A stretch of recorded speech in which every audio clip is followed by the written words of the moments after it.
가끔 성도들이랑 면담을 하면요, 이런 말을 하더라고요. 기도도 많이 했는데, 준비도 많이 했는데, 열심히 했는데 저는 왜 실패했습니까? 이렇게 말하더라는 것입니다. 그 실패가 뭐냐 물어봤더니 자녀 교육이 실패했고, 직장에서 실패했고, 그리고 건강에서 실패했고, 인간관계에서 실패했다, 좌절을 맛봤다, 이렇게 말을 하더라고요. 사실 참 뜻대로 안 되는 게 이런 문제들 아니겠습니까? 그런데 오늘 말씀해 보니까요, 뭐라고 말씀하고 있냐면 주께서 내 원수의 목전에서 내게 상을 베풀었다, 이렇게 말씀하고 있습니다. 여러분, 선한 목자이신 하나님은 우리의 실패의 순간에서도 승리를 주시는 분이신 줄 믿습니다. 그래서 오늘 말씀 제목이 실패가 있어도 성도는 패배가 없다, 이 말씀입니다. 이 놀라운 은혜의 비밀이 오늘 여러분에게 전해줄 수 있기를 축복합니다. 5절을 보겠습니다. 다 같이 읽어볼까요? 시작. 주께서 내 원수의 목전에서 내게 상을 베푸시고. 자, 여기 보면 다윗이 원수의 목전이라는 표현을 써놨어요. 이게 왜 이런 표현이 쓰였냐면 양치기들에게 원수들이 있었다는 얘기죠. 그래서 무엇이 원수였냐 보니까 이 원수였던 이 세 가지가 목자에게 실패를 주었다는 얘기예요. 그래서 첫 번째가 뭐냐면 맹수입니다. 맹수, 양을 해치는 사자와 이리. 또 둘째는 뭐냐면 도둑입니다. 양을 훔치는 사람들. 셋째는 뭐냐면 경쟁자들입니다. 그러니까 옆에 있는 목장에서, 그리고 거기 있는 그 목자들이 자원을 빼앗아 버리는 그러한 형태가 있다라는 거예요. 그래서 이런 일들 때문에 뭐냐면 목자들이 실패를 맛봤다는 겁니다. 그런데 여러분, 우리에게도 이런 세 가지, 현대인들에게도 세 가지 어려움이 있고 원수가 있다라는 거예요. 그 첫 번째가 뭐냐면 내면의 맹수입니다. 불안, 두려움, 중독, 이런 것들이 우리의 원수가 될 수가 있죠. 이 자리에 있는 분들 중에서 사업하는 분도 있고, 직장 다니는 분도 있고, 보면요, 새벽에 일찍 출근했다가 늦은 밤까지 일을 해요. 그리고 스마트폰을 뗄 수가 없어요. 왜냐하면 업무 메일이 올 수도 있기 때문에. 그래서 이게 스마트워치를 차고 다니시는 분들도 있습니다. 또 어떨 때 보면 너무 늦게 퇴근을 해요. 그래서 처음에는 커피 먹고, 그 다음에 몇 잔 먹어도 버티고, 그래도 안 되고, 그러다가 약 먹고, 이게 바로 우리의 현실입니다. 그래서 업무 성과가 뜻대로 안 나니까 우리 마음에 불안이 오고 두려움이 오는 것이요. 이게 현대인의 첫 번째 맹수입니다. 두 번째 맹수는 뭐냐면 영적 도둑이죠. 사탄 마귀 같은 존재들 아니겠습니까? 그래서 어떤 분들은 여러분들 중에서 이렇게 말하고 싶은 분들이 있어요. 목사님, 저는 처음엔 하나님의 나라를 위해 돈도 벌고 싶었습니다. 그런데 어느 순간부터 비싼 차가 눈에 들어오고 더 좋은 집만 사는 것이 생각나게 됐습니다. 주일에도 투자 앱만 보게 되고, 성경은 잘 안 보게 되고는 주식 차트만 보게 되는 그러한 모습이 우리에게 있었습니다 하면서 하는 분들도 있을 거라는 얘기예요. 여러분, 처음에는 믿음이 있었는데 점점 믿음이 빼앗겨 버린 것이죠. 그래서 마귀를 도둑자라고 표현하지 않습니까? 오늘도 여러분, 사탄 마귀는요, 여러분의 믿음을, 여러분의 신앙을, 여러분의 평안을, 여러분의 기쁨을 다 빼앗아 갈 수도 있다는 얘기죠. 이게 두 번째 도둑입니다. 세 번째 도둑은 일상의 경쟁자들입니다. 비교하는 거 있지 않습니까? 가장 많은 비교가, 제가 심리학 책에 보니까요, 세 가지 자랑은 꼭 하지 말래요. 그게 뭔지 아십니까? 남들 앞에서 이 세 가지 자랑하면 싫어한대요. 첫 번째가 배우자 자랑. 그러니까 자기 부인, 자기 남편이 너무 좋다는 거예요. 그것도 한두 번이지. 심리학 책에 나오는 얘기입니다. 두 번째가 뭔 자랑하면 안 되냐면 자식 자랑입니다. 우리 아이가 얘는 교과서만 봐도 너무 잘해. 얘는 학원이 안 다니. 우리 목사님들 중에서 그런 분이 계시더라고요. 자기 집 아이들은 학원도 안 갔다는 거예요. 그런데도 공부 잘한다는 얘기죠. 그러니까 학원을 보내는 목사님들은 거기 보면 또 마음이 쓰이는 거 아니겠습니까? 자식 자랑, 배우자 자랑, 다음에 뭔 자랑일까요? 돈 자랑하지 말라고 그렇게 표현하고 있습니다. 특히 이 자식 자랑은 전도하시는 분들이 성도들끼리 또 셀 모임 하다가 자식 자랑 나와버리면요, 이거는 바로 내면의 비교의식이 생겨버려요. 그러면서 이런 마음이 드는 거죠. 야, 쟤는 저렇게 성적이 막 올라가는데 우리 아이는 뒤에서 2등이야. 그러고 학부모 단톡방에 들어가 봤더니 누구네 아이는 외국에 연수도 가는데 우리 집 아이는 뒤처지는 것만 같고 자꾸 마음이 불안해지고 기도해도 마음이 편치 않고 다른 엄마들은 잘하는 것 같은데 나만 못하는 것 같고 자녀 키우는 게 참 어렵다. 이때 나오는 말이 실패라는 말입니다. 이게 비교의식이죠. 그래서 우리가 자식 자랑, 배우자 자랑, 돈 자랑 이런 거 하면서 서로 듣을 때도 또 그리고 말할 때도 또 자기 자식보다 더 잘난 사람 나타나면 또 내면의 원수가 생기는 것입니다. 여러분, 내면의 원수, 영적 도둑, 일상의 경쟁의 비교 이런 것들이 우리에게 원수가 되어서 여러분들에게 마음에 좌절을 주고 넘어짐을 주고 그렇게 만들어 어떨 때는요 우리가 이때 뭐라 그러냐면 도저히 자식 못 키우겠다. 자, 이렇게 표현하면 뭐가 되냐면 패배의식입니다. 그리고 건강을 얘기하면서도 하도 아프니까 나는 이제 도저히 이대로 살다가 하늘나라 가야지 이러면 패배의식이에요. 또 사업을 하는데 몇 번 고비들을 다 넘겼어요.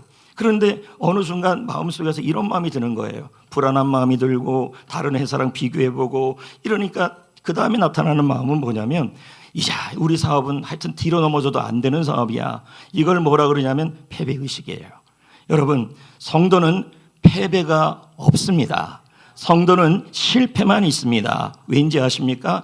하나님은 우리에게 원수의 목전에서 내면의 맹수, 영적 도둑, 일상의 경쟁의 비교, 수많은 사건들 속에서도 우리에게 상을 베풀어 주시는 분이시기 때문입니다. 그래서 여러분 여기 앞에 그림에 보면요 제가 이렇게 써놨어요. 실패와 패배가 다르다는 거예요. 사전을 찾아보니까요 실패라는 단어는 과정이라고 표현해요. 과정. 그리고 패배라는 단어는 포기, 또 다른 말로는 끝이었어요. 우리가 이런 말 하잖아요. 우리 아이가 시험을 잘 못 봤네. 끝났어. 이러면 패배 의식이에요. 그런데 우리 아이는 한 번 떨어지고 두 번 떨어지고 세 번 떨어졌음에도 불구하고 이것은 틀림없는 성장의 과정일 거야. 이걸 실패라고 하는 거예요. 여러분, 구분이 됩니다. 실패는 과정, 패배는 끝, 그리고 포기, 그리고 실패는 기회, 그리고 패배는 중단, 이런 의미가 되는 겁니다. 그래서 여러분, 제가 여러분에게 말씀드리는 게 내면의 맹수, 영적 도둑, 일상의 경쟁 이런 모든 것들이 아무리 여러분을 패배시키려고 해도 성도는 패배하지 않고 실패하는 것입니다. 왜냐하면 성도의 실패는 더 나은 성장을 위한 기회이고 과정이기 때문입니다. 여러분, 모세 한번 보십시오. 모세도 실패한 적이 있습니까? 근데 우리는 모세를 향하여 패배했다고 안 그래요. 왜 그렇습니까? 모세가 이스라엘 백성들을 구원하기 위해서 40살에 큰 실수를 합니다. 그런데 그 실수 때문에 40년을 광야에서 있게 돼요. 근데 우리가 성경을 아는 우리들은 이 모세의 이 실수를 잘못을 뭐라 그러냐면 패배라고 얘기를 하지 않아요. 왜요?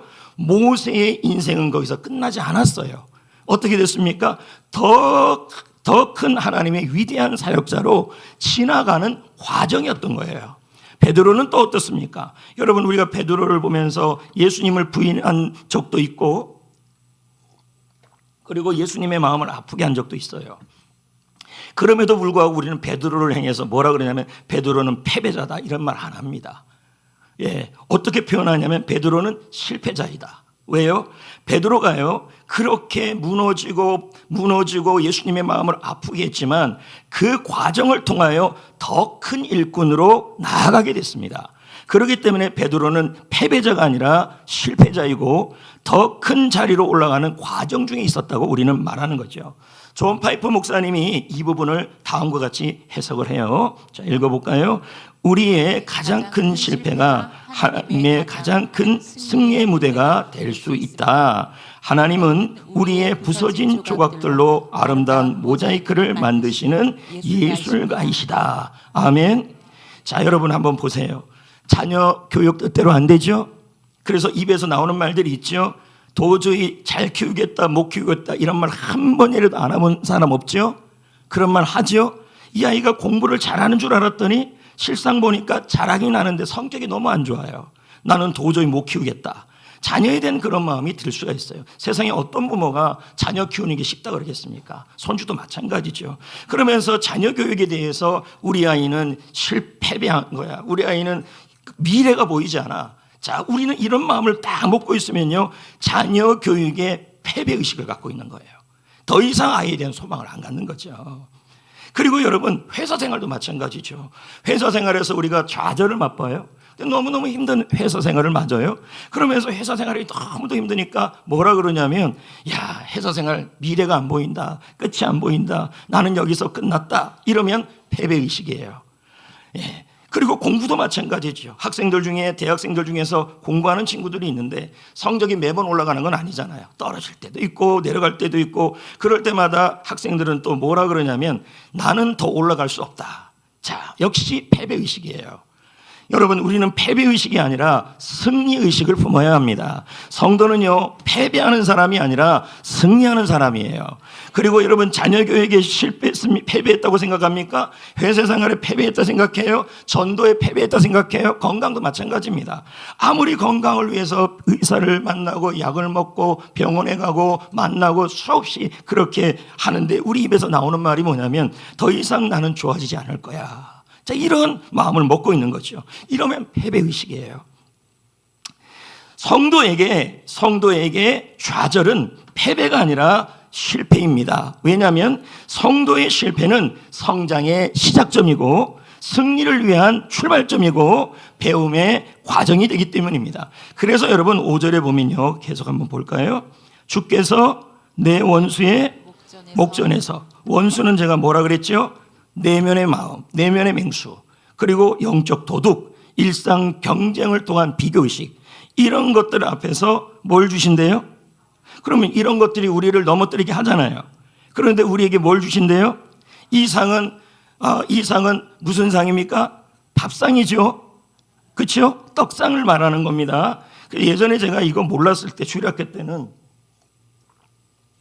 하나님이 원수 앞에서 상을 주는 줄 알았어요. 근데 그게 아니라 이건 뭐냐면 밥상을 의미하는 거죠. 푸른 초장. 근데 재밌는 것은 푸른 초장은 두 가지가 있어요. 하나, 푸른 초장, 원수 앞에서의 푸른 초장. 두 가지가 있습니다. 그래서 이 푸른 초장을, 첫 번째 푸른 초장을 뭐라 그러냐면 일상의 은혜라 그러고요, 원수의 앞에서 받는 밥상을 특별한 승리의 순간이다, 이렇게 표현합니다. 여러분, 아까도 제가 설명했지만요, 원수의 목전에서예요. 내면의 맹수가 있고 영적 도둑이 있고 다른 사람들과의 경쟁의식과 비교의식, 그런 앞에서, 여러분, 그런 것들 앞에서 우리는 두렵잖아요. 그런데 뭐합니까? 우리 목자 되신 주님께서 주의 지팡이와 막대기로 우리를 지켜주시고, 맹수가 보는 앞에서 지켜주시고 먹게 하신다는 얘기예요. 이게 은혜예요. 할렐루야. 그래서 여러분, 제가 여기 표현을 해놨지만요, 원수 앞에서 벌어지는 잔치, 이 잔치 밥상은 세 가지 의미가 있어요. 첫 번째는 완벽하게 하나님이 보호하신다. 할렐루야. 그러니까 앞에 늑대가 있어도 못 와요. 예? 뭐 다음 주에 살펴보겠지만요, 그 원수의 목전에서 늑대 앞에서 벗는 그 초장은 울타리가 쳐 있는데 울타리 앞에까지 와갖고 어흥을 댑니다. 그런데도 양들은 행복하게 먹어요. 이 말은 우리 인생에 원수 같은 내면의 마음들, 그리고 영적 도둑, 그리고 경쟁자들과의 비교의식이 우리 앞에 있다 할지라도, 여러분, 그런 것들이 있다 할지라도 우리 주님이 함께 하시고 지팡이와 막대기로 보호하고 있는 줄 믿습니다. 그래서 완벽한 보호예요. 그리고 두 번째는 뭐예요? 풍성하게 돌봐요. 자, 이 풍성하게 돌본다는 말은 무슨 말이냐면, 존 칼빈이 말하기를, 원수의 존재에 불구하도, 원수가 존재함에도 불구하고 하나님의 은혜와 축복은 계속된다. 마치 요셉 같아요. 요셉. 자, 보디발, 형제들, 그리고 감옥에서의 간수장, 그런 모든 억울한 상황에서도 형통하게 하셨잖아요. 맞습니까? 그러니까 여러분, 우리 하나님은 원수들 앞에서도 형통하게 하시는 분이시다. 근데 그 원수가 뭐냐? 내면의 맹수, 불안, 걱정, 두려움, 그리고 영적 도둑, 사탄 마귀. 그리고 세 번째가 뭐라고 표현했습니까? 다른 사람들과의 경쟁에서 오는 비교의식. 세 번째는 뭐냐면 완전한 승리를 선언하는 겁니다. 여러분, 자녀 교육에 패배했다는 말을 쓰시면 안 됩니다. 더 이상 못 키우겠다는 말을 쓰시면 안 됩니다. 이거는 패배의식입니다. 건강도 마찬가지입니다. 내 건강은 실패, 내 건강은 더 이상 소망이 없다라고 말하시면 안 됩니다. 물질, 전도, 인간관계, 마음관리 다 마찬가지입니다. 더 이상 나는 길이 없다. 자, 이것을 뭐라 그러냐면 패배의식이에요. 그러나 여러분, 우리가 자녀 교육이든 할렐루야, 건강이든 물질이든 전도든 인간관계든 마음이든 모두 다 여러분 주의 원수의 목전에서 주께서 완벽한 보호, 풍성한 돌보심, 완전한 승리를 준비하고 있는 줄 믿습니다. 그래서 우리는 걱정이 없는 겁니다. 그런데 여러분, 가장 이것을 잘 설명하는 게 십자가예요. 남들이 보기에, 세상 사람들 보기에 십자가는 뭡니까? 끝난 겁니다. 무덤에 들어갔잖아요. 죽었잖아요. 죽으셨잖아요. 그럼 뭐예요? 세상 사람들을 눈에 본다면 십자가는 끝난 거예요. 제자들도 뭐로 봤어요? 끝난 걸로 봤어요. 그러니까 제자들 마음속에 뭐가 있었습니까? 패배의식이 있었죠. 근데 여러분, 예수님의 십자가가 끝난 것입니까? 아니잖아요. 예수님의 십자가는 패배가 아니고 여러분 부활로 가는 과정이었습니다. 맞습니까? 인류를 구원하기 위한 발판이 되었습니다. 그래서 여러분, 우리 성도들도 하나님을 믿는 하나님의 백성들도요, 수많은 어려움이 있고 좌절이 있고 실패가 있다 할지라도 우리 역시도 그 모든 실패, 자녀의 실패, 건강의 실패, 그리고 물질의 실패, 사랑관계의 실패, 그 모든 실패가 끝나는 것이 아니라 하나님의 승리로 나아가는 여러분 과정이 될 줄 믿습니다. 그래서 성도는 실패가 없고 패배가 없는 겁니다. 맞죠? 우리 예수님은 끝났습니까? 부활하여 승리했습니까? 그러니까 우리는 그 예수님이 우리 안에 거하시잖아요. 맞습니까? 그러니까 여러분, 우리는 뭐가 없어요? 패배가 없는 거예요. 믿으십니까? 지금 실패 앞에 낙심하고 있습니까? 건강 문제, 물질 문제, 자녀 문제, 인간관계 문제, 입에서 자꾸 나오는 말이 안 된다, 도저히 얘 못 키우겠다, 도저히 내 건강은 낫지 않을 거다, 도저히 이 사업은 안 될 것 같다, 도저히 전도 안 될 것 같다. 여러분, 복음을 전하는데도 패배의식이 있는 사람들이 있을 수 있어요. 우리는 패배의식을 버리시고 패배를 거절하시고 승리의식을 품어야 합니다. 왜요? 우리 안에 계신 예수님은 생명이시기 때문입니다. 그 그림을 보면요, 이런 그림이 있어요. 씨앗 있잖아요. 그러면 그 씨앗이 땅에 심기면 거기서 끝납니까? 아니면 뚫고 나옵니까? 예, 바로 이게 성도의 모습이에요. 성도는요, 수많은 것들이 누르고 밟히고 한다 할지라도 성도는 어떻게 해요? 생명이 있기 때문에, 그 생명은 예수 생명 있기 때문에 우리는 뭐예요? 패배하는 것이 아니라, 망하는 것이 아니라 여러분, 우리는 승리할 수 있다는 얘기죠. 그래서 우리는 패배하는 게 아닙니다. 히브리서 12장 2절 말씀을 잠깐 볼까요? 믿음의 주여 온전케 하시는 이인 예수를, 이 뒷절이 어떻게 되는지 아십니까? 이분이 십자가를 지시고 일어나신 분으로 나와요. 그럼 바라보다는 뭘까요? 한 곳에 집중하고. 그러니까 이런 거죠. 주님에게 집중해라. 다른 말로 표현하면 우리 부활하신 주님, 다시 일어나신 주님, 승리하신 주님에게 집중하면 자녀든 물질이든 건강이든 소망이 생긴다는 얘기예요. 왜요? 그분은 부활하신 분이시기 때문에. 그리고 믿음의 주라는 건 뭘까요? 자, 여기 주라는 단어의 뜻은요, 앞길을 열어가시는 분이라는 얘기예요. 그럼 이것을 믿음의 주라 붙였으니까 이것을 믿으란 얘기죠. 해석입니다. 지금의 이 캄캄한 상황을 우리 하나님께서 열어주실 것이라고 믿음으로 해석하라는 얘기예요. 그리고 온전케 하다라는 뜻은 뭐냐면 주님께서 온전케 해주실 것이니까 그분을 향하여 적극적 자세를 품어라, 이 뜻이에요. 그래서 이걸 정리해보면 이렇게 정리할 수 있어요. 세 가지 전환입니다. 첫 번째는 시선의 전환, 두 번째는 해석의 전환, 세 번째는 자세의 전환입니다. 이 시선의 전환은 지금 여러분이 묻혀있는 그 현실만 보면요, 여러분 해석이 안 돼요. 그러니까 뭐로 해석해야 돼요?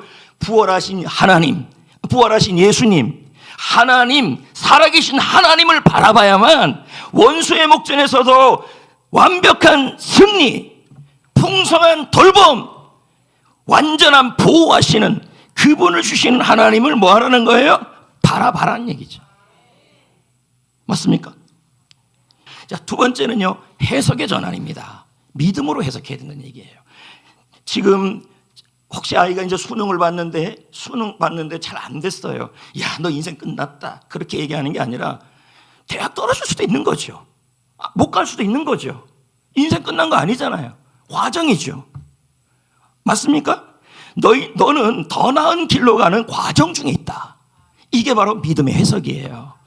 여러분, 패배의식을 버리고 우리 하나님께서 건강을 승리하게 하시고 자녀 교육을 승리하게 하시고 인생을 승리하게 하신다라는 그 의식을 품어야 하는 거예요. 현재 여러분이 보고 있는 캄캄한 땅밑만 보고 있으면 길이 안 보여요. 자녀 어떻게 키우냐, 물질 어떻게 해결하냐, 건강 어떻게 해결하냐. 여러분, 주님은 패배의식을 갖기를 원치 않아요. 여러분, 부활하신 주님을 바라보시고 지금의 이 캄캄함이 끝이 아니라 우리 하나님께서 완전한 승리로 가게 하는 과정임을 믿으셔야 합니다. 이게 해석의 전환이에요. 그리고 세 번째가 뭐냐면 자세의 전환이에요. 이것저것 다 얘기하지 않겠습니다. 여러분, 승리의식을 갖는 자세는 승리의 찬양을 듣고 부르는 겁니다. 오늘 레마 찬양처럼 어려운 일을 당할 때 나의 기도 들으시고 세월 지나갈수록 예수 인도하시네, 이런 찬양들을 듣고 부르면 여러분, 이게 바로 뭐냐면 승리의 자세 전환입니다. 낙심하지 마시고, 그래서 찰스 스펄전 목사님은 말합니다. 제가 읽어볼게요. 하나님은 우리의 실패마저도, 근데 우리는 이걸 뭐라 보여요? 패배로 보는 거죠. 자녀 못 키우겠다,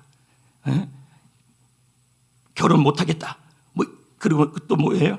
건강 더 이상 못 견디겠다, 패배로 보잖아요. 근데 주님은 패배로 보지 말라는 얘기예요.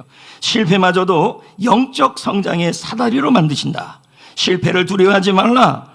그것은 더 높은 믿음으로 가는 계단이 될 것이다. 할렐루야. 이번 한 주간 동안 여러분, 시선의 전환이 있기를 축복합니다. 어려움을 보지 마시고 십자가를 바라보시고 다시 일으켜 주시는 주님을 바라보면서 어려움 앞에 선포합시다. 나는 실패가 있어도 패배는 없다. 하나님이 반드시 이 상황을 해결하실 것이다. 그리고 해석의 전환을 합시다. 우리의 실패를 끝이 아닌 과정으로 해석을 합시다.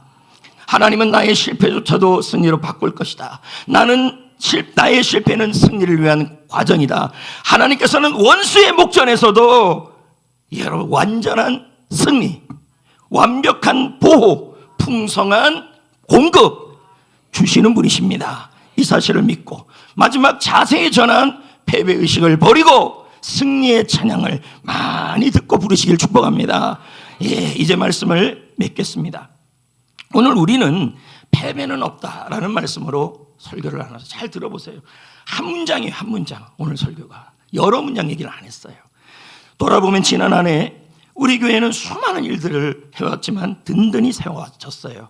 저는 이 모든 게 하나님의 도우심이라고 생각합니다. 그러나 매 순간 기도로 섬기고 또 신실하게 동역해줬던 우리 교회 성도님들 덕분입니다. 여러분들에게도 감사를 드리고 또 우리 교회 앞에 앞으로도 더 많은 승리가 일어날 줄 믿습니다. 성도 여러분, 패배할 수 있습니다. 내면의 맹수, 영적 도덕, 그리고 다른 사람들과의 경쟁에서 오는 비교의식, 수많은 패배가 있다 할지라도 하나님은 나의 목자이시며 그분은 나의 실패도 승리로 바꿀 수 있는 분이십니다. 선한 목자가 함께라면 주의 지팡이와 막대기로 승리하게 하여 주실 것입니다. 한 주간 동안 이 말씀을 선포하기를 바랍니다. 여호와는 나의 목자시니 내게 실패는 있어도 패배는 없다. 다 같이 한번 해볼까요? 여호와는 나의 목자시니 내게 실패는 있어도 패배는 없다.